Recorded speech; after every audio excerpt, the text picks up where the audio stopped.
Baiklah, Assalamualaikum warahmatullahi wabarakatuh. Waalaikumsalam warahmatullahi wabarakatuh. Pertama-tama saya ucapkan terima kasih kepada para guru yang sudah mau datang ke ruang kelas kita ini ya, dalam rangka pemenuhan kegiatan diseminasi modul budaya positif yang merupakan salah satu kegiatan aksi nyata calon guru penggerak angkatan 10. Bersama saya Ibu Melia dari SD Negeri 2 Gantung. Nah, pada hari ini saya akan menyampaikan tentang budaya positif, menyebarkan segala kebaikan apa yang dimaksud dengan budaya positif. Nah, sebelum kita ke materi, nah ini ada pertanyaan formatif ya, cukup dijawab setuju atau tidak setuju. Nah, pertanyaan pertama, hukum dapat mendisiplinkan anak. Bagaimana Ibu? Setuju? Tidak setuju. Tidak setuju. Ibu yang lain? Tidak setuju. Oke. Kemudian pertanyaan kedua, membaca atau membersihkan halaman sekolah. Setuju atau tidak setuju? Tidak setuju. Setuju. Jawabnya benar-benar dari hati yang paling dalam ya.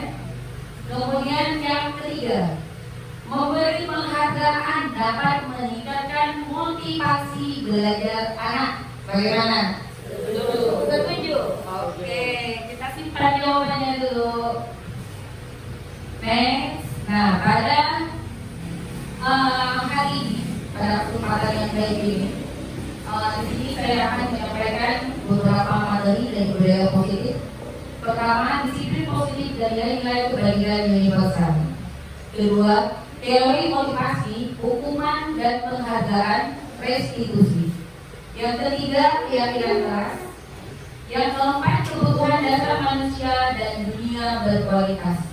Yang kelima, posisi kontrol. Dan yang keenam, segitiga restitusi. Jadi untuk 1 jam ke depannya kita akan membahas ini.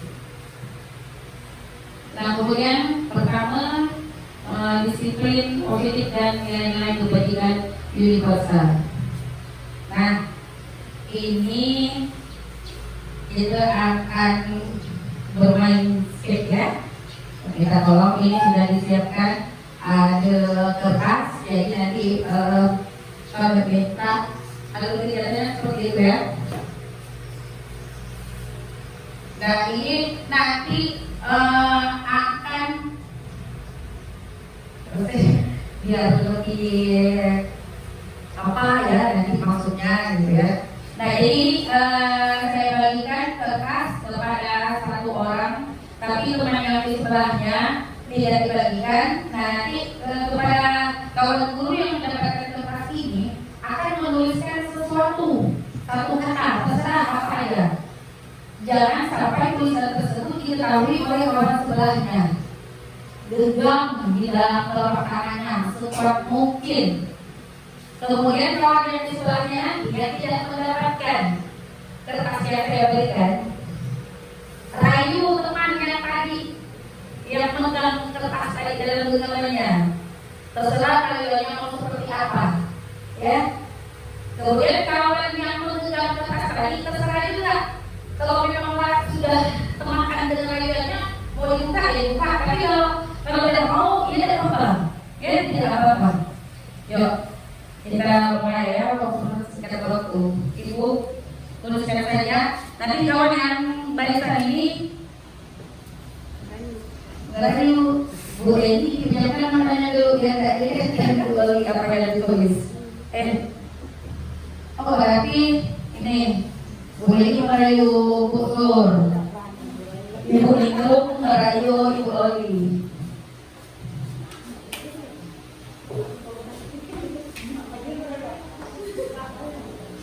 Nah, tuliskan kan? Langsung dituliskan, apa aja? Ya terserah, merayu Ibu ini boleh. Ya, dipersilakan. Ya, tulis saja. Oh ini digulung digenggam. Terserah Ibu, terserah apa aja yang ditulis, apa aja. Nama benda boleh, diri sendiri pun boleh.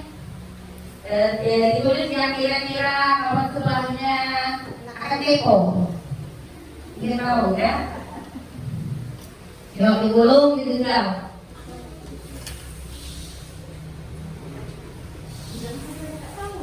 Ayo.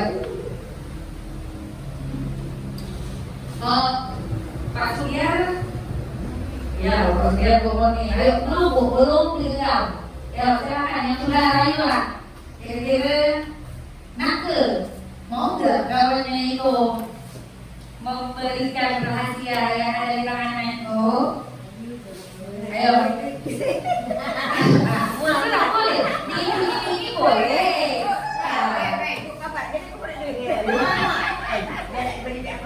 Oh gitu. Oh, dengan senang hati Ibu Sohana memberitahukan apa yang ada di dalamnya.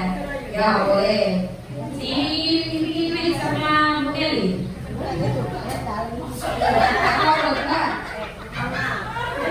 Sudah? Yang lain? Yang terakhir. Baiklah. Ayo. Dari bolinya. Oh, dari. Busur, aku bayi bocah itu. Laga ke busur.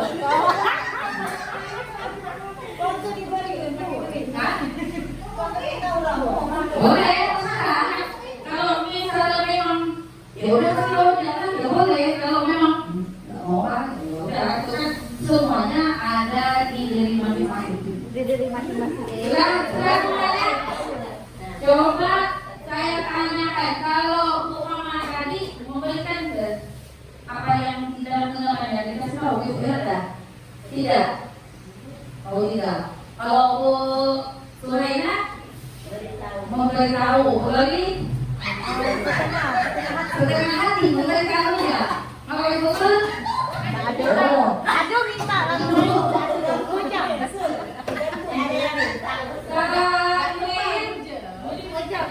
Dipaksa jadi boleh dikasih tahu ikhlas, ikhlas kesenangan memberitahu ya bagus. Nah jadi terima kasih ya kawan-kawan sudah mau mensimulasikannya. Kita next. Nah itu ya. Sudah, nah itu kan ada yang mau merayu bingung apa saja agar dapat membuka kepala tangan Anda. Apa yang terjadi sudah memberikan? Ada yang memberikannya dengan senang hati. Ada yang walaupun diberi duit segepok tadi dari beri sama ibu mama kan. Ada yang dengan bantuan uang, ya sudah kasih tahu kan.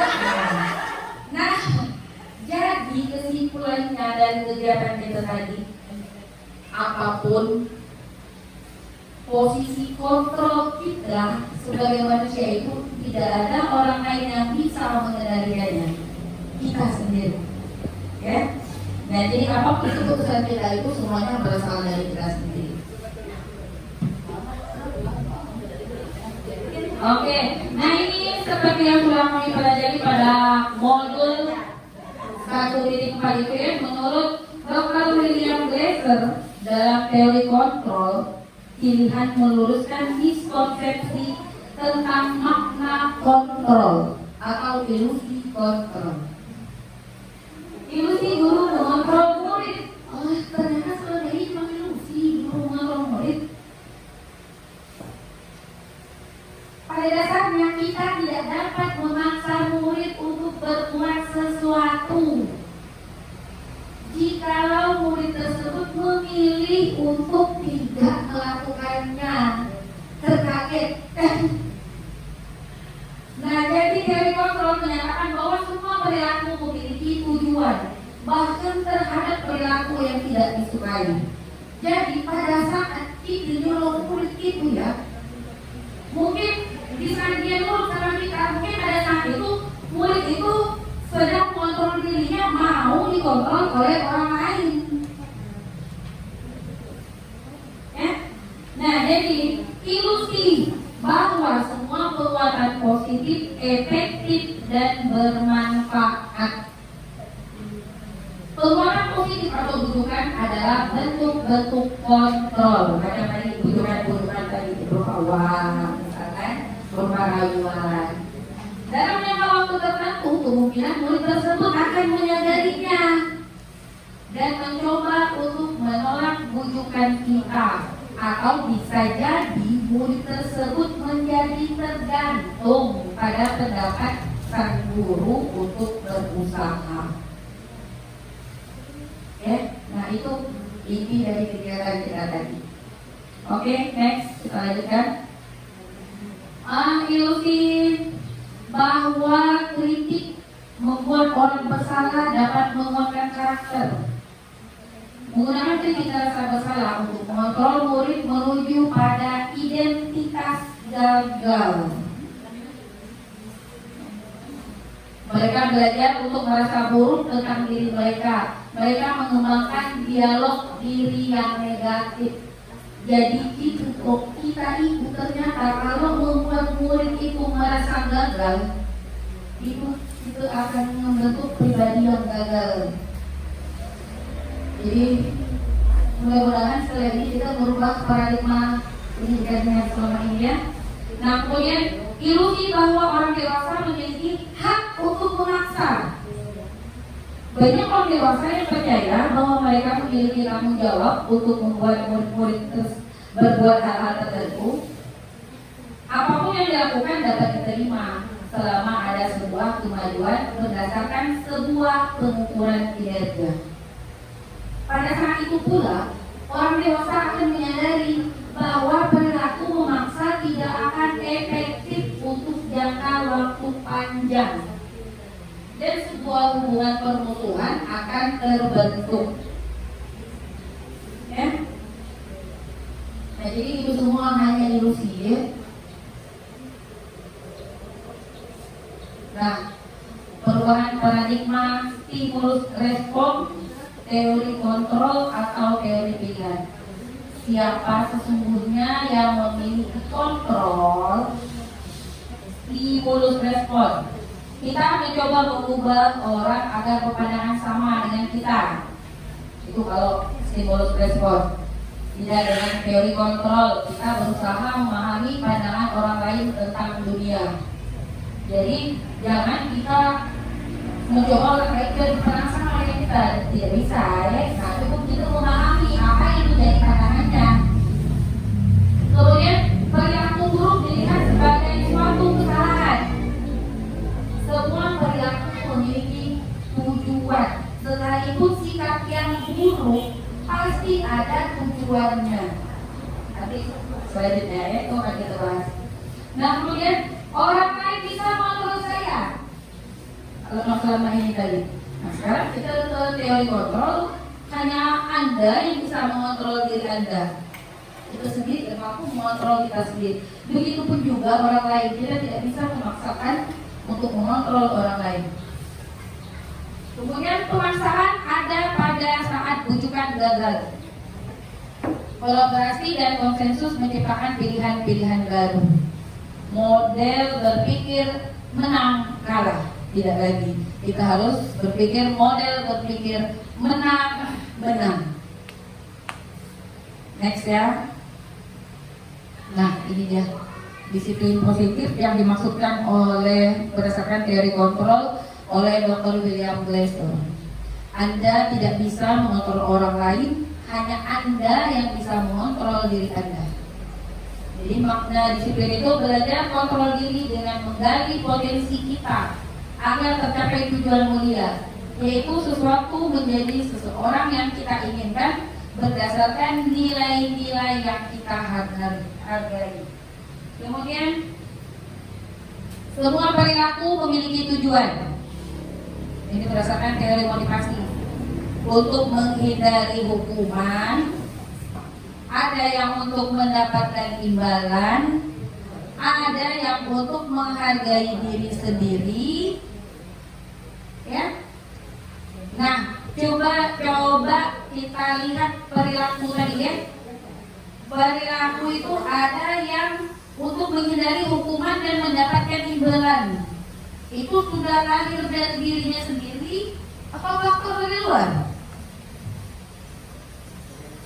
Ya, sepertinya itu faktor dari luar, nah itu faktor dari luar, namanya motivasi ekstrinsik. Motivasi ekstrinsik ini cenderung tidak akan bertahan lama. Nah, kemudian yang ketiga, nah ini yang kita inginkan itu motivasi intrinsik, itu muncul dari dalam diri sendiri untuk menghargai diri sendiri. Tujuannya tadi mencapai nilai-nilai kebajikan universal. Ya. Nah, kemudian yang akan bermuara pada keyakinan kelas yang akan kita buat. Nah, kemudian model berpikir menang-menang, kolaborasi dan konsensus menciptakan pilihan-pilihan baru. 5 posisi kontrol. Ayo ibu-ibu, siap dari sekarang. Pikirkan kira-kira posisi kontrol kita ada di mana. Pertama, penghukum. Kedua, pembuat rasa bersalah. Ketiga, teman.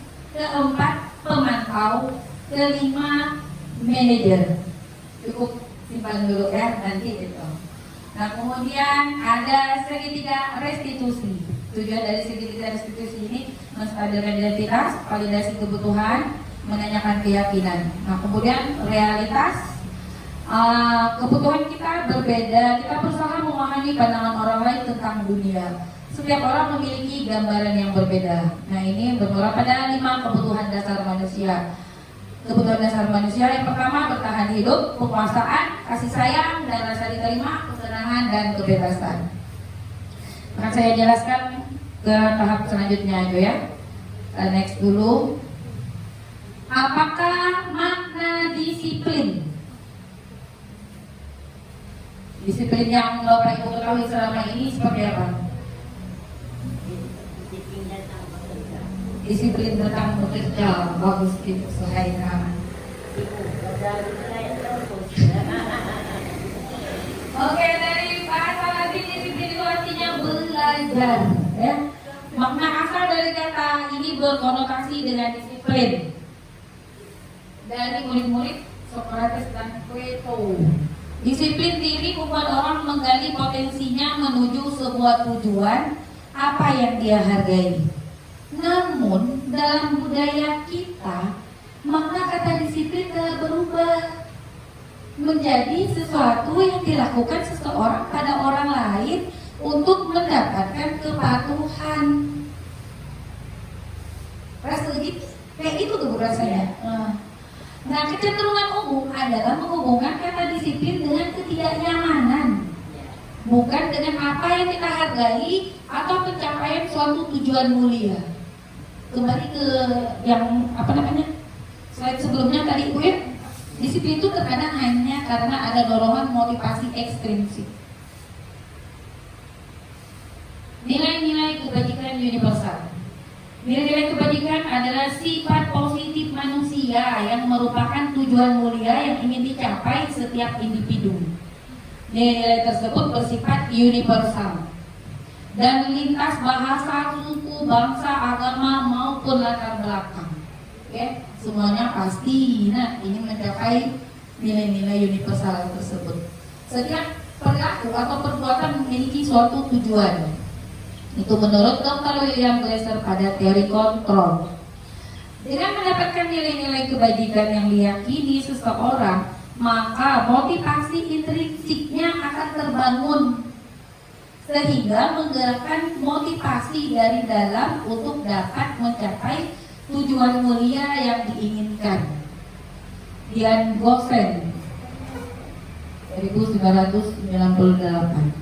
Nah, nilai-nilai kebajikan yang ingin dicapai oleh setiap anak Indonesia kita kenal dengan profil pelajar Pancasila. Belajar Pancasila, beriman dan bertakwa pada Tuhan Yang Esa dan berakhlak mulia, berkebinekaan global, gotong royong mandiri, kreatif dan bernalar kritis. Nah, jadi nilai-nilai kebajikan kebajikan universal berdasarkan profil pelajar Pancasila adalah yang tersebut. Itu yang diinginkan pendidikan, tujuan pendidikan nasional kita ya. Nah, teori motivasi, hukuman, dan penghargaan restitusi. Masih ingat kan jawaban tadi yang bukan tik tadi? Setuju atau tidaknya? Yang kita bahas di sini. Teori motivasi perilaku manusia. Untuk menghindari ketidaknyamanan atau hukuman, apa yang akan terjadi apabila saya tidak melakukannya? Nah, itu kan ada terbesit dalam hatinya. Gini ya, kalau saya nggak bikin PR nanti saya dihukum loh. Ada alasannya dihukum. Nah, itu masih masuk ke motivasi eksternal karena dia takut pada hukuman tadi. Nah, kemudian yang kedua, untuk mendapatkan imbalan dari orang lain, apa yang akan saya dapatkan apabila saya melakukannya? Mungkin ini diberikan hadiah, diberikan HP baru, atau misalnya mendapatkan pujian dari atasan. Nah, itu pun masih motivasi eksternal. Ya. Nah, kemudian yang ketiga, untuk menghargai diri sendiri. Saya harus melakukan ini. Saya butuh ini. Saya menginginkan ini. Supaya hidup saya seperti ini. Nah, ini yang kita inginkan. Dan ya, ini yang merupakan tujuan disiplin positif yang berasal dari motivasi internal. Saya akan menjadi orang yang seperti apa bila saya melakukannya. Itu yang kita inginkan, baik itu dari kita sendiri dan seluruh warga sekolah kita ini, yaitu motivasi intrinsik dari murid, dari kita sendiri. Insya Allah budaya positif di sekolah kita ini akan tercapai. Next ya. Nah, penghargaan berlaku sama dengan hukuman. Ini yang banyak mengagetkan selama ini ya. Dalam arti meminta atau membujuk seseorang melakukan sesuatu untuk memenuhi suatu tujuan tertentu dari orang yang meminta atau membujuk, dorongannya eksternal dan akan ada faktor ketergantungan. Beberapa dampak dari pemberian penghargaan menurut Alfikon tahun 1993, pengaruh jangka pendek dan jangka panjang. Penghargaan menghukum. Ayo, siapa ini yang menjawab ternyata penghargaan itu menghukum? Saya juga terkaget di sini, ternyata penghargaan itu menghukum. Setelah dipikir-pikir, iya. Pertama, menghukum diri kita sendiri. Murid itu kalau selalu diberi penghargaan ataupun hadiah, Bu, kalau dapat 100 hadiahnya apa? Akhirnya semua murid mengejar biar dapat hadiah kan sekian dari gurunya. Akhirnya gurunya yang tekor. Itu kan menghukum gurunya sendiri kan? Gurunya yang tekor. Nah, kemudian di saat kita tidak memberikan penghargaan lagi, daya saingnya akan kurang, tetap akan menurun. Penghargaan kembali ke tekanan, seperti yang sudah saya jelaskan. Kemudian penghargaan tidak efektif. Penghargaan merusak hubungan. Itulah. Jadi ternyata memberikan hadiah itu mungkin ya sama dengan memberikan hukuman. Itu merupakan motivasi ekstrinsik yang hanya berasal dari luar ya. Dihukum oleh penghargaan. Penghargaan menurunkan kualitas. Penghargaan mematikan kreativitas. Penghargaan mengurangi motivasi intrinsik.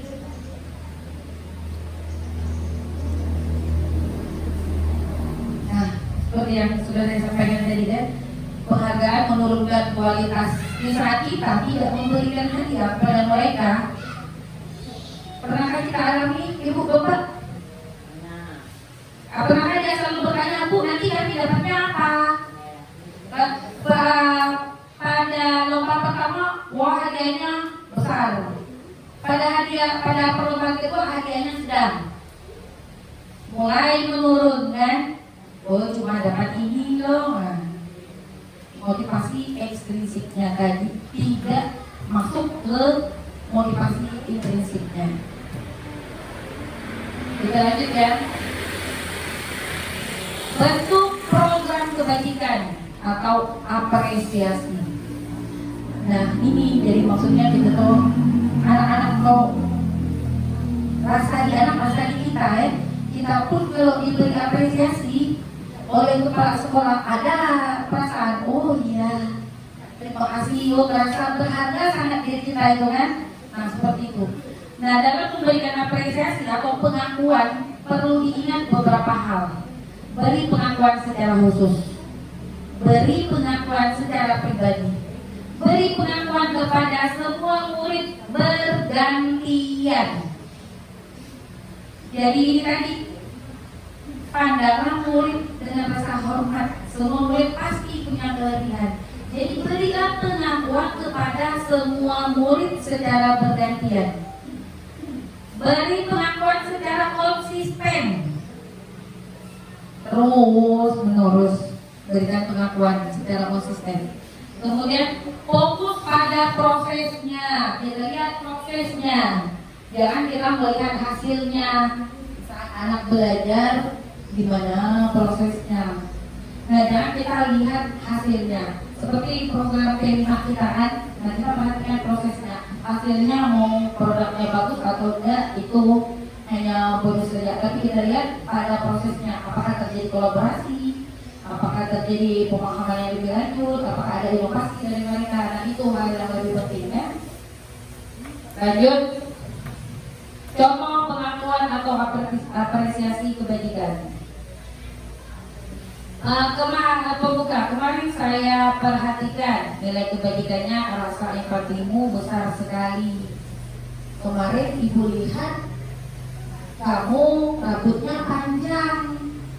Nah sebenarnya kita mau menegur anak, tapi kita memberikan empati kepada mereka. Nah kemudian saya menghargai, ibu menghargai apa maunya kamu, begitu ya.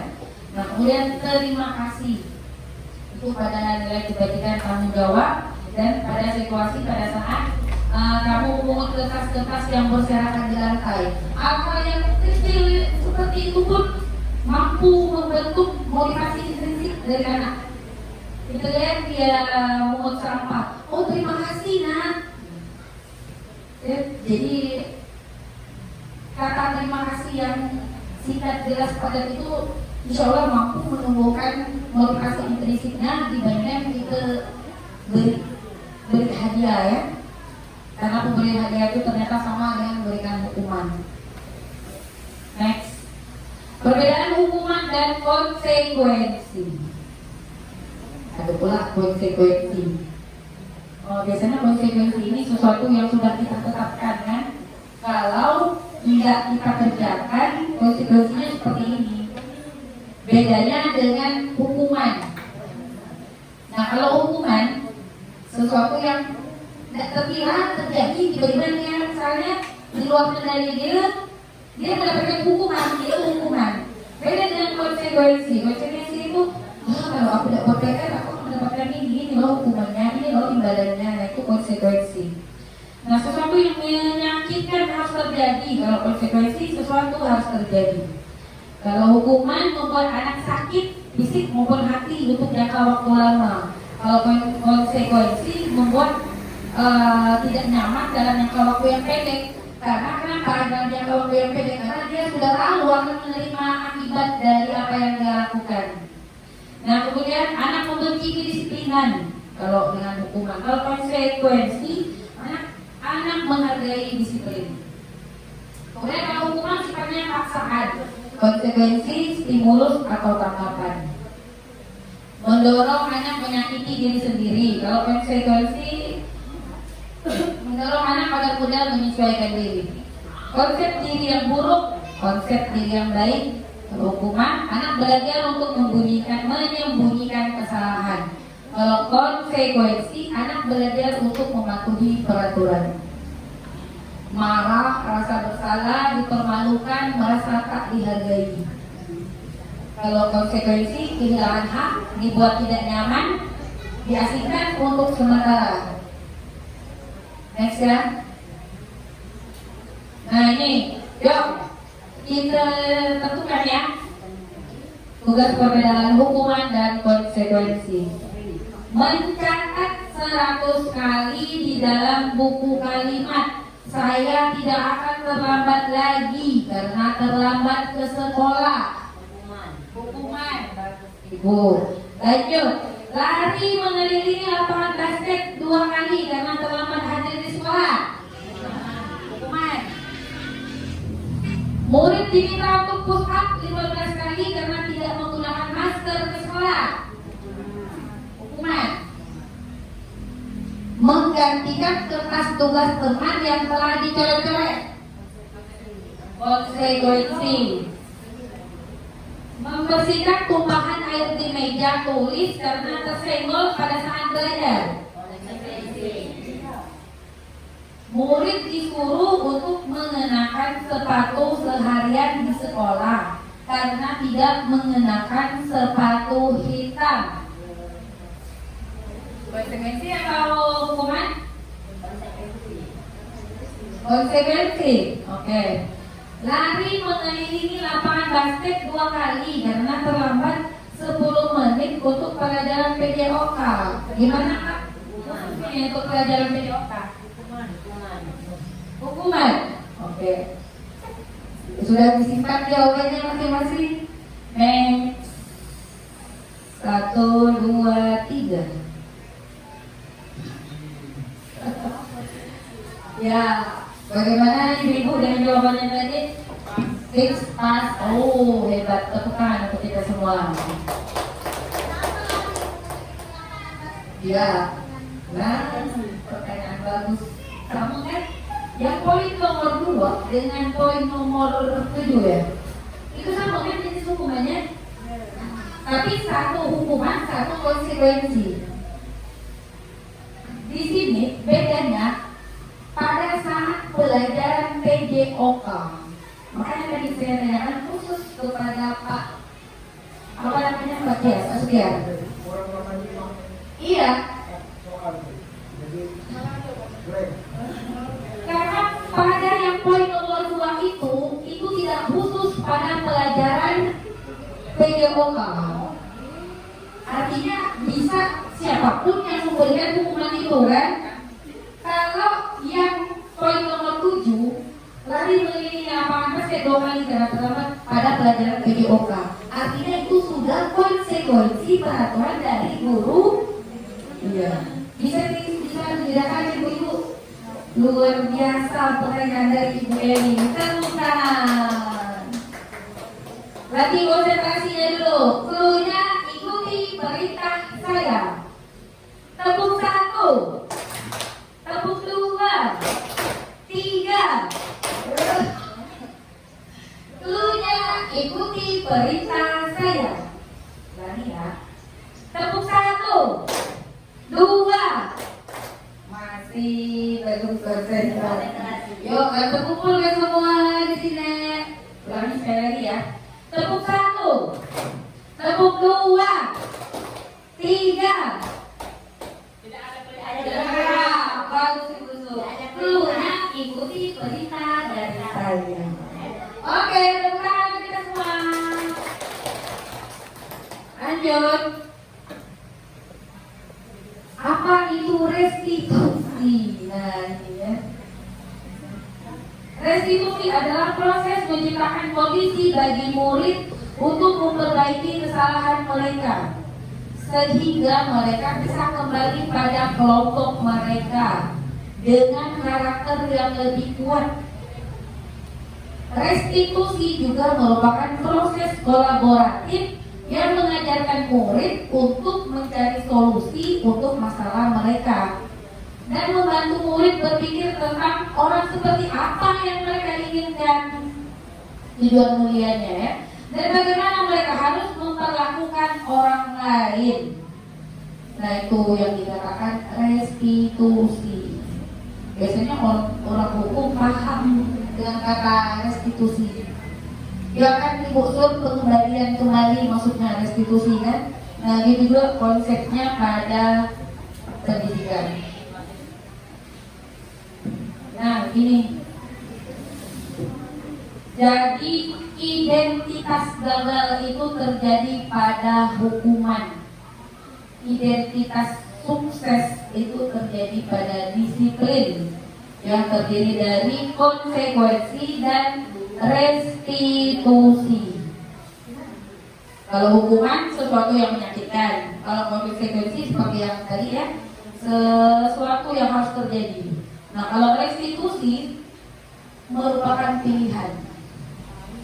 Nah ini bisa ibu-ibu baca ya, apa beda hukuman, konsekuensi, dan restitusi. Nah, murid merasa tidak nyaman dalam jangka panjang kalau konsekuensi jangka pendek. Nah, kalau restitusi itu menguatkan untuk murid dalam jangka waktu yang panjang. Korban mendapat ganti, ya usulkan restitusi itu mendapat ganti. Murid atau anak mendapatkan penguatan, itu restitusi. Masalah terpecahkan, murid belajar bertanggung jawab untuk perilakunya. Fokus pada pemecahan masalah dalam jangka waktu panjang. Kemudian apa yang kamu yakini, apa yang bisa kamu lakukan untuk memperbaiki masalah ini. Murid atau anak menghormati, pada akhirnya murid akan menghormati dirinya dan orang lain. Nah jadi kita kalau mendapatkan kasus pada anak, maka tindakan restitusi lah yang paling ideal, ya, yang paling ideal untuk menciptakan disiplin positif. Next ya, 9 ciri-ciri restitusi. Nah jadi mulai hari ini lah kita tahu apa itu restitusi, ya, sama-sama kita menghadapi murid kita di saat kita menghadapi masalah, kita selesaikan dengan cara restitusi. Jadi restitusi itu bukan untuk menebus kesalahan, namun untuk belajar dari kesalahan, memperbaiki hubungan, tawaran bukan paksaan. Restitusi menuntut untuk melihat ke dalam diri. Restitusi mencari kebutuhan dasar yang mendasari tindakan. Kebutuhan dasar manusia setiap, terutama murid, itu harus terpenuhi ya. Kemudian restitusi adalah cara yang paling baik. Restitusi fokus pada karakter bukan tindakan. Restitusi fokus pada solusi. Restitusi mengembalikan murid yang berbuat salah pada kelompoknya. Karena sebelumnya tadi saya katakan, perbuatan apapun itu baik salah maupun benar semua ada tujuannya, kembali ke kebutuhan dasar mereka. Nah, keyakinan keras ya.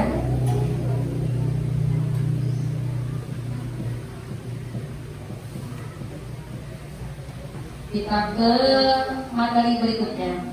Sebelum kita kembali ke materi berikutnya, ada hal yang ingin disampaikan terkait restitusi tadi, kawan-kawan? Ada pertanyaan?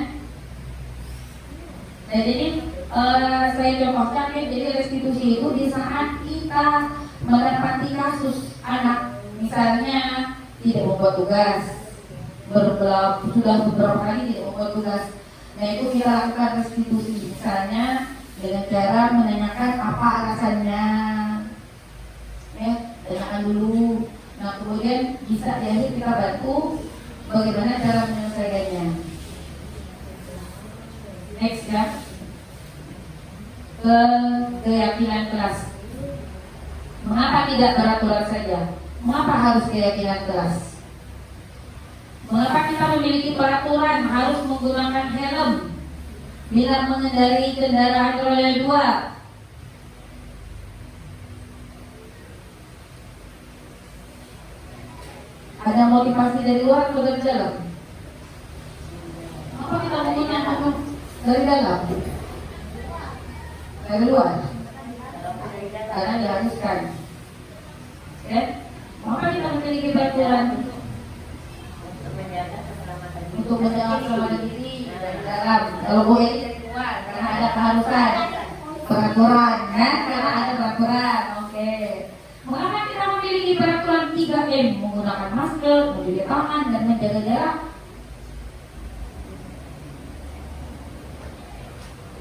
Dari dalam intrinsik atau ekstrinsik? Intrinsik. Nah, mengapa kita memiliki peraturan harus datang tepat waktu pada saat mengikuti pelatihan? Biar tidak tertinggal. Ya, betul Bu Edi. Untuk mendukung motivasi intrinsik, kembali ke nilai-nilai atau keyakinan, lebih menggerakkan seseorang dibandingkan mengikuti serangkaian peraturan-peraturan.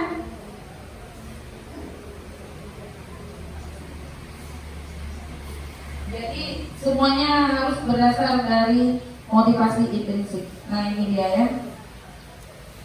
Peraturan kelas, keyakinan kelas, baru lingkungannya positif, baru kita akan mencapai budaya positif. Ya. Nah, jadi semuanya dimulai dari peraturan kelas, kemudian keyakinan kelas. Di saat semua siswa ataupun kita sendiri sudah merasa yakin semuanya berdasarkan motivasi intrinsik, insya Allah budaya positif akan terwujud. Oke, next ya. Nah, ini coba yang mana yang merupakan keyakinan kelas dan mengapa? Jadi kesepakatan kelas itu mana yang merupakan keyakinan kelas? Yang putih atau yang hijau?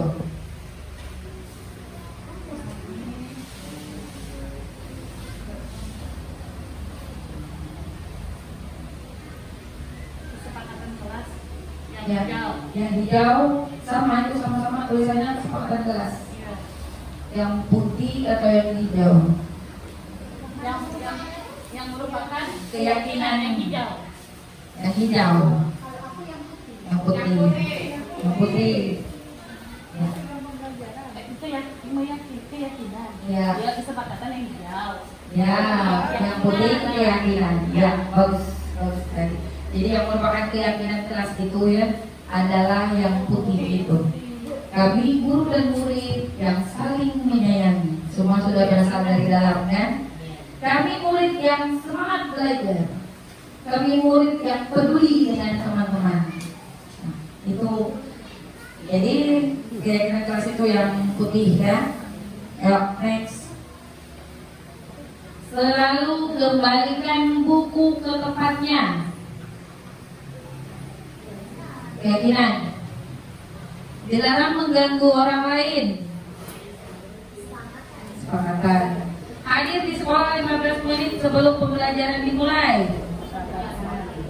Dilarang melakukan kekerasan.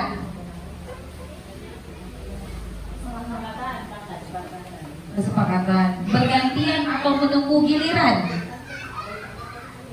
Menunggu giliran. Keyakinan ya. Gunakan masker. Kesepakatan, keyakinan ya. Jangan berlari di kelas atau koridor. Kesepakatan. Oke, langsung next ya. Ya.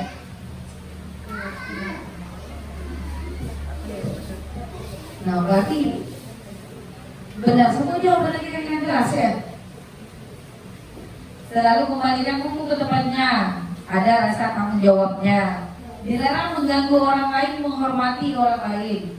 Hadir di sekolah 15 menit sebelum pembelajaran dimulai.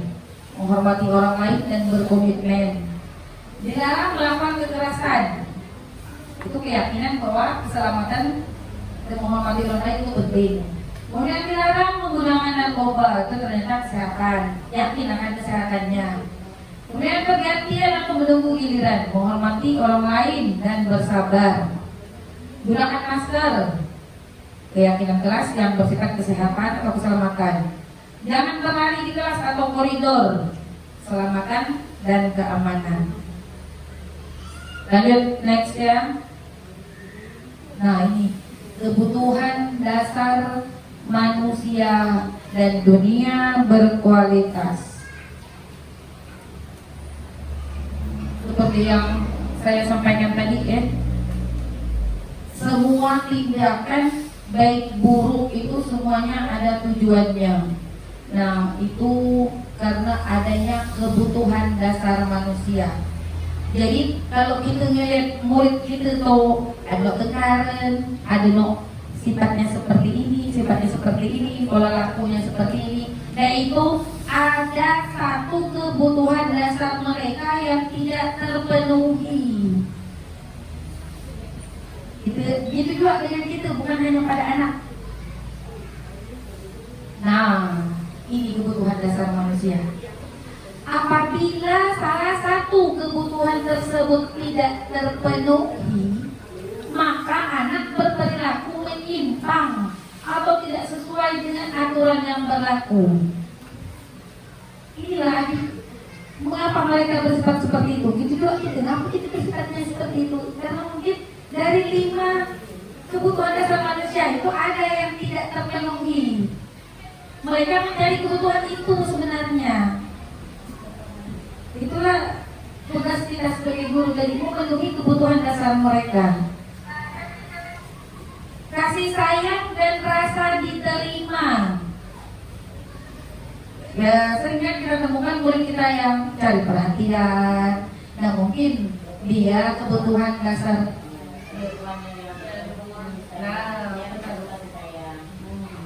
Nah itu. Nah jadi kita di sekolah berusaha untuk memenuhi kebutuhan tersebut. Iya. Kemudian penguasaan. Ya. Nah setiap manusia itu memiliki kebutuhan dasar penguasaan. Sifat penguasaannya itu ada. Ya. Nah ini misalkan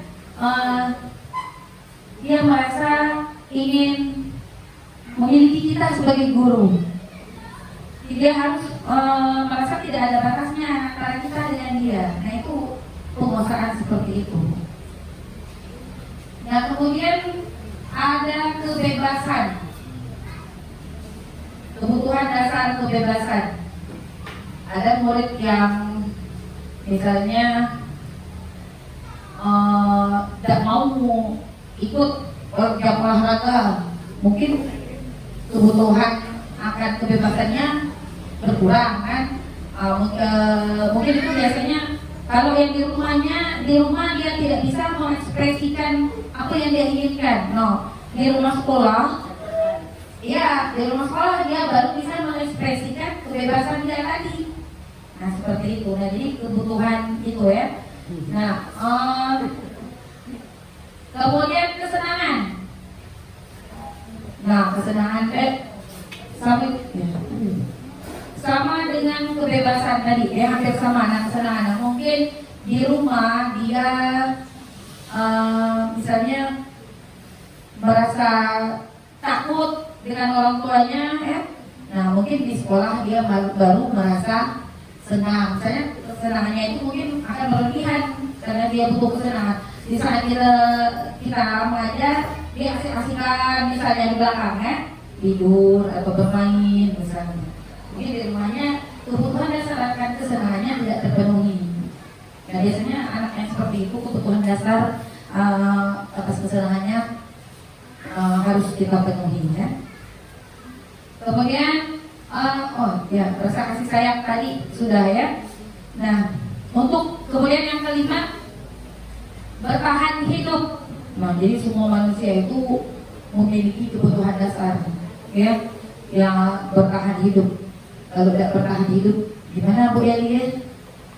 Bisa kan kita kalau bertahan hidup? Nah betul Ibu Suhaina, terima kasih Ibu Suhaina ya. Jadi bertahan hidup itu dari ya, harus ada usaha. Nah jadi kelihatannya kalau anak-anak yang malas tadi misalnya mungkin kebutuhan dasar untuk bertahan hidup, tidak ada usaha tadi gue. Nah, beda dengan penguasaan tadi, berbanding terbalik dengan penguasaan. Kalau penguasaan ada anak yang punya jiwa kompetensinya tinggi, ya dia ingin guru harus selalu bersamanya, misalnya guru harus selalu memberikan apa yang dia inginkan kan. Nah seperti itu, guru harus, dia butuhnya pengetahuan ini, nah itu guru harus memberikan apa yang dia inginkan, berbanding terbalik dengan kebutuhan bertahan hidup tadi. Ya, next ya, dunia berkualitas. Dalam melaksanakan pembelajaran di sekolah, kita harus memperhatikan 5 kebutuhan dasar manusia. Dengan terpenuhinya kebutuhan dasar manusia tersebut, maka anak akan memiliki dunia berkualitas. Nah, baik anak maupun kita, artinya kalau kita tidak memiliki semua ini tadi, artinya dunia kita belum berkualitas. Jadi kalau semua 5 kebutuhan dasar yang tadi telah terpenuhi, biar kita mau murid, itu artinya kita sudah memiliki dunia kita yang berkualitas. Next ya, ada yang ingin ditanyakan? Adakah ibu-ibu di sini yang belum memiliki kebutuhan dasar, sudah berkualitas semua dunianya? Belum kan? Alhamdulillah, kita sudah memiliki dunia kita masing-masing yang berkualitas. Kebutuhan dasar ini yang terpenuhi, ibu ya? Alhamdulillah. Nah, 5 posisi kontrol guru. Nah ini tadi lah, diingat deh posisi kita ada di mana? Ayo. Ada posisi kontrol guru. Ada penghukum, pembuat merasa bersalah, teman, pemantau, manajer. Kalau Bu Iin posisi kontrolnya di mana? Ya, Bu Iin sama ada posisi kontrol. Ini kayaknya posisi kontrol ada di teman. Kalau Ibu Sri, kira-kira posisi kontrolnya ada di mana? Ada di teman. Kalau Bu Odi merasa apa itu boleh merasa di teman yang membuat merasa bersalah, merasa bersalah dan menghukum ya. Kalau Bu Helda, posisi kontrolnya ada di mana? Manajer. Ya. Sudah merasakan kira-kira posisi kontrol kita ada di mana, bosur? Posisi kontrolnya rasanya ada di mana? Pemantau. Oke, yakin kalau itu ya tidak ada yang pemantau. Bu lagi? Manajer. Next ya. Nah, ini dia. Ternyata di posisi penghukum dan pembuat rasa bersalah itu identitas gagal, kontrol dari luar. Teman dan pemantau tadi, ya identitas gagal sukses mengharapkan imbalan, tapi masih tergantung pada orang lain. Bu ini sama Bu ini, kita posisinya di posisi teman dan pemantau, tapi insya Allah seiring waktu belajar kan, itu belajar sama-sama di posisi manajer. Seperti Bu Leli yang sudah ada di posisi manajer. Terkait untuk Bu Leli. Ya ini dah berproses kayak gitu, jangan buru-buru. Wah, langsung masuk manajer. Tidak semudah itu. Makanya di sini kita tampilkan persepsi itu kan tujuannya bisa saling mengingatkan. Ya Bu Mei, budaya musik kita loh harus posisinya seperti ini loh. Nah kita langsung ke apa namanya identitas yang posisi teman pemantau ya, membuat alasan-alasan untuk muridnya. menghitung dan mengukur. Nah, beda kalau orang ke posisi manajer dia mengajukan pertanyaan-pertanyaan seperti biologi. Apa kesulitan kamu nak? Ibu, oh iya. Seperti itu posisi manajer.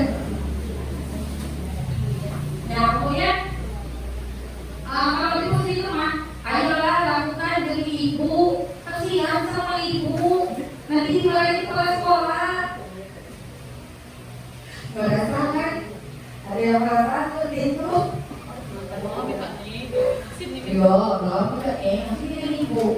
Itu kita masih berada di posisi teman. Itu masih motivasi eksplisit. Dia sukses berhasil, tapi tidak bertahan lama. Tidak akan budaya, tidak akan menjadi budaya positif ya. Kemudian kalau memantau, aku kantor. Tahu ini kantor begini. Saya sebut nih. Kalau itu buahnya seperti ini. Itu memantau. Berhasil, tapi tidak akan berlangsung lama. Budaya positifnya akan sulit untuk dicapai. Iya, betul. Kebanyakan kita berada di posisi teman atau pemantau, makanya sulit untuk membentuk budaya positif. Inilah tujuan kita berbagi ilmu ini, diseminasi ini supaya kita memahami. Ya, kalau cuma saya saja yang paham, tidak akan ada gunanya sama sekali. Makanya harus diseminasikan, disebarkan dengan kawan-kawannya agar semua sama-sama paham, dia bisa saling berefleksi, berkolaborasi untuk mencapai disiplin positif. Okay? Nah, kemudian kalau teman ketergantungan, ini biasanya seperti itu. Kalau tidak gurunya itu yang nyuruh, dia tidak mau. Karena dia rasa cuma ibunya itu. Nah, kemudian kalau pemantau menyesuaikan diri, dia diawasi. Bukan tahu ya. Nah, beda kalau dengan diri sendiri. Ada hubungan pun sholatnya tetap busuk. Kemudian kalau di posisi teman, murid meletakkan guru di sebagai orang yang sangat penting di dunia berkualitas. Jadi kalau posisi kita, makin aku tidak punya kaitan hukum dan perbuatan dosa karena katanya tadi tidak di posisi ini. Rata-rata kita di kelas ini semuanya di posisi teman tahu. Mungkin ada yang di posisi hukum. Jawabannya ya. Nah, jadi kalau di posisi teman, dia menganggap hanya gurunya itu yang mampu memberikan kebutuhan saja. Nah, kalau di posisi pemantau, boleh meletakkan guru, peraturan dan hukuman di dunia berkualitas. Jadi bagi dia semua anak-anak peraturan dan hukuman. Beda dengan manajer, boleh meletakkan dirinya sebagai individu yang positif dalam dunia berkualitas. Nah, kemudian kalau posisi teman, saya pikir bapak atau ibu teman saya ternyata begitu. Kalau pemantau, berapa banyak bintang yang saya harus peroleh, berapa halaman yang harus saya tulis, semua karena takut dilihat sama ibu gurunya. Jadi kalau ibu gurunya tidak lihat, udah bintangnya tidak saja. Kalau diawasi, dipantau sama gurunya, baru dia konsentrasi. Nah, beda dengan kita sebagai guru yang sudah mendapatkan diri sebagai manajer. Bagaimana caranya saya bisa memperbaiki keadaan. Kemudian kalau di teman tidak mandiri, tergantung. Kemudian kalau di posisi pemantau, menitikberatkan pada sanksi atau hadiah untuk dirinya. Di posisi manajer, kemudian akan pandai mengevaluasi diri bagaimana cara memperbaikinya. Ya, nah, seperti itu tadi ya, Bu lihat, kita tanyakan kesalahannya di mana, dengan kelas mana, nah, oke, next. Nah, kemudian ini ada pertanyaan-pertanyaan. pertanyaan ini dikatakan oleh posisi tadi, orang yang sudah berada di posisi tadi dengan posisi berada di mana. Nah sekarang pertanyaannya, saya kecewa sekali dengan kamu. Kira-kira ini guru yang berada di posisi mana yang mengatakan seperti ini? Saya kecewa sekali dengan kamu. Penghukum, oke. Kemudian kamu tidak benar-benar melakukannya, tidak pernah benar melakukannya. Jadi tadi ada posisi penghukum, pemantau, pembuat merasa bersalah, ada teman, Pemantau. ya ada manajer. Apa? Pemantau. Ayolah lakukan demi ibu. Ya, posisi teman. Yang itu bukan pemantau, yang kedua. Yang kedua kan? Yang apa tadi? Sebelum teman tadi yang merasa bersalah. Membuat merasa bersalah. Apakah kamu mau mendapatkan stiker bintang hari ini? Di mana itu? Manajer. Terus, bagaimana kamu bisa menyelesaikan masalah ini? Manajer. Kamu selalu yang paling terakhir. Membuat merasa bersalah. Ayo kita lihat ya. Itu bukan sampai ini. Itu 2, 3. Iya. Ternyata tadi Ibu Sur yang mau melakukan stiker bintang hari itu ternyata berada di posisi pemantau. Jadi posisi yang ideal itu ada di posisi manajer. Bagaimana kamu bisa menyelesaikan masalah ini? Nah, selanjutnya ya, next ya. Nah ini. Jadi kita bergerak antara peraturan pemantau konsekuensi bahagia, kemudian nilai-nilai manajer memperbaikinya. Kalau kamu tidak titik-titik, saya akan itu di posisi pemantau diberi konsekuensi untuk membuat tidak nyaman. Kemudian pada posisi manajer, apa yang kamu yakini? Bagaimana memperbaiki masalah ini? Nah, jadi dia sudah tahu kesalahan saya ada di sini. Ya? Nah, misalnya dia mencontek jawaban kawannya. Apa yang kamu lakukan? Contek, Bu. Bagaimana memperbaiki masalah ini? Nah, terus kita tanyakan juga, keyakinan kelas mana yang kamu langgar? Jadi kejujuran, kalau kejujuran, akhirnya dia merasa dengan sendirinya apa yang menjadi kesalahannya, kemudian juga memperbaiki dari kesalahan tersebut. Ya, nah, kamu boleh saja melakukan berbuat tindakan yang salah, tapi dari kesalahan kita akan belajar untuk memperbaiki. Nah, jadi maksudnya posisi manajer ini menguatkan karakter kulit tadi biar dia kembali menjadi karakter yang lebih baik, ya. Nah itu posisi kita jika menghadapi kasus kulit itu posisinya kita sebagai manajer, ya. Nah kemudian lanjut Bu ya, cukup ada yang ingin ditanyakan? Nah, next ya. Nah ini segitiga restitusi. Pernah dengar kata ini sebelumnya? Segitiga restitusi? Ya. Nah ini dia. Pertama kita ada tahap menstabilkan identitas seperti yang saya jelaskan tadi. Dengan pada berikutnya, setiap orang pasti pernah melakukan kesalahan. Kalau misalnya kamu bukan satu-satunya yang pernah melakukan ini, nah itu satu dulu identitas dia. Nah kemudian yang kedua, kita validasi kebutuhannya. Kamu tentu punya alasan mengapa melakukan ini. Apa alasannya? Kenapa kamu nyontek? Adakah cara yang lebih efektif untuk mendapatkan apa yang kamu butuhkan? Misalnya, tanyakan dengan dia. Jadi gimana caranya biar nilai kamu bagus? Nah, kemudian yang terakhir menanyakan keyakinan. Nilai-nilai apa yang telah kita sepakati, nilai apa yang sudah kamu langgar. Nah, harus diperbaiki nilai yang sudah dilanggar olehnya. Kemudian kamu ingin menjadi orang yang seperti apa? Nah, ini tadi kita tanyakan bagaimana cara kita memperbaiki apa yang menjadi kesalahan yang tadi aja. Oh iya, ibu akan membantu kamu.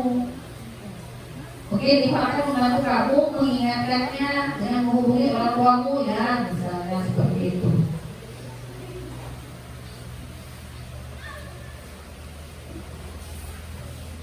Ada yang ingin ditanyakan sampai di sini?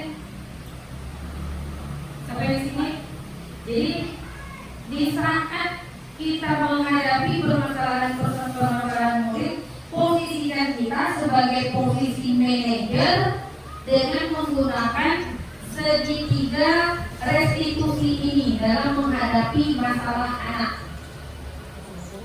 Ya, kita ibu-ibu supaya kita dapat menumbuhkan nilai intrinsik tadi yang mungkin akan berlangsung, yang akan bertahan lama, dan alhamdulillah nanti budaya positif akan terwujud. Itu tujuan kita, ya. Nah, jadi kita rubah di sini posisi kita sebagai manajer jika menghadapi anak, gunakan segitiga restitusi ini. Stabilkan identitasnya, validasikan kebutuhannya, tanyakan keyakinannya. Jadi maksudnya di sini kita akui kesalahan dia tadi. Oh iya, kamu boleh, ya, kamu pernah berbuat kesalahan itu. Semua orang pun misalnya itu misalnya kita mengatakan setiap orang pernah melakukan kesalahan, tapi belajar dari kesalahan. Kemudian validasi kebutuhannya. Apa alasannya dia melakukan ini? Nanti dia akan oh ternyata dia kebutuhan dasar yang kurangnya dikasih sayang misalnya. Nah, kemudian baru nilai-nilai universal yang dilanggar itu nilai apa? Nilai kelas yang mana? Nah, kita ajak diskusi bagaimana cara menyelesaikan masalah dia tadi, kan? Dia sendiri yang menyelesaikannya. Jadi pada segitiga diskusi ini tidak ada kita mencari pembenaran benar atau salah. Ya, jadi sekali lagi kita sedikit-sedikit berubah menjadi ke posisi manajer dengan jika menghadapi masalah murid gunakan segitiga restitusi, ya. Yuk, next ya. Nah, menstabilkan identitas ini ya, untuk membuat anak yang merasa gagal karena berbuat salah menjadi positif terhadap dirinya. Betul, guru berkata, berbuat salah itu hal yang manusiawi, tidak ada manusia yang sempurna. Bapak, ibu juga buat salah, kita pasti bisa menyelesaikan permasalahan ini. Bapak ibu tidak tertarik untuk melihat tahu siapa yang benar, siapa yang salah. Bapak ibu lebih tertarik untuk menyelesaikan masalah. Kalau kamu menyalahkan dirimu sendiri terus menerus, apakah kamu bersikap baik pada dirimu sendiri? Nah, kita stabilkan dulu identitasnya. Kemudian kita validasi tindakannya yang salah, membantu murid mengenali basic atau kebutuhan dasar yang ingin dipenuhinya ketika melakukan kesalahan itu. Pada dasarnya, setiap tindakan manusia tujuannya adalah memenuhi kebutuhan dasar. Apakah itu penguasaan, kebebasan, kasih sayang dan rasa diterima, kesenangan atau bertahan hidup. Guru berkata, kamu bisa saja kan melakukan hal yang lebih buruk, tapi kamu tidak melakukannya, kan? Kamu pasti punya alasan mengapa melakukannya. Apa yang penting bagi kamu? Tanyakan hal-hal seperti ini, ya. Kamu boleh tetap berusaha menjaga sikap itu, tapi tambahkan sikap yang lain, yang baru. Maukah kamu belajar cara lain untuk mendapat yang kamu butuhkan tanpa harus memukul? Nah, apakah kamu bisa melakukan dengan lebih baik besok pagi? Nah, itu variasi tindakan yang salah. Kemudian yang terakhir, baru kita tanyakan keyakinan. Menanyakan keyakinan. Anak melihat kesalahannya dihubungkan dengan norma sosial dan nilai-nilai yang mendasari manusia berinteraksi dengan orang lain. Apa nilai yang kita percaya di kelas atau sekolah kita? Saya menghormati ibu. Nilai-nilai universal apa yang telah kita sepakati? Kelas yang ideal itu seperti apa sih? Kamu ingin jadi anak seperti apa? Dan bisa tadi pertanyaan, kalau kamu terus, nilai apa yang kamu langgar? Kamu mau menjadi orang yang seperti apa? Apa yang kamu rasakan? Ketika kamu melakukan itu, kamu menjadi orang yang seperti apa? Jadi sampai dulu aku nanti aku tidak akan mulainya lagi. Aku berjanji apa yang mencatat KRU akan lupaan misalnya. Nah kemudian kita sebut. Jadi nanti kamu akan menginginkan menjadi orang seperti apa? Sikit bu. Nah itu kan berarti dia sudah memunculkan nilai intrinsik dari dalam dirinya sendiri. Lanjut bu, ada yang ditanyakan? Next ya. Sudah, terima kasih. Ada yang ditanyakan lagi? Terima kasih. Nah, jadi kesimpulan kita pada hari ini ya, intinya budaya positif itu akan kita capai jika kita sudah punya pemikiran yang sama. Ya, kemudian kita merubah paradigma pemikiran kita selama ini, ya, perlahan-lahan tidak akan semudah orang aku sudah tahu ternyata idealnya seperti posisi manajer yang ingin kita bentuk untuk mencapai budaya positif. Nah, saya rasa tidak akan semudah itu, tapi ini disini kita nanti untuk bisa saling mengingatkan. Ya, kita pemahaman dulu, tapi kita saling menguatkan satu sama lainnya untuk memposisikan kita sebagai manajer di sekolah ini. Ya, kita kemudian kita menghadapi masalah murid menggunakan segitiga restitusi untuk menemukan kesalahan dan menemukan motivasi intrinsik ya. Nah, insya Allah kalau sudah motivasi intrinsik baik kita guru maupun murid, insya Allah budaya positif akan terwujud. Nah, saya rasa terima kasih sudah memberikan, sudah saya sudah mengikuti ya. Nah, harapan saya kita sama-sama belajar di sini yang untuk kedepannya kita sama-sama memperbaiki diri masing-masing, saling menyebarkan apa yang sudah menjadi kekuatan kita, ya, karena masing-masing pasti memiliki kekuatan. Nah, jadi untuk mencapai suatu hubungan yang baik di sekolah, tujuan utamanya tadi budaya positif ya, nah, butuh pemikiran yang sama dan pastinya saling menguatkan. Saya rasa itu saja yang saya sampaikan. Semoga bermanfaat ilmu yang saya sampaikan hari ini untuk kita semua. Amin. Akhir kata saya ucapkan wabillahi taufiq wal hidayah. Wassalamualaikum warahmatullahi wabarakatuh.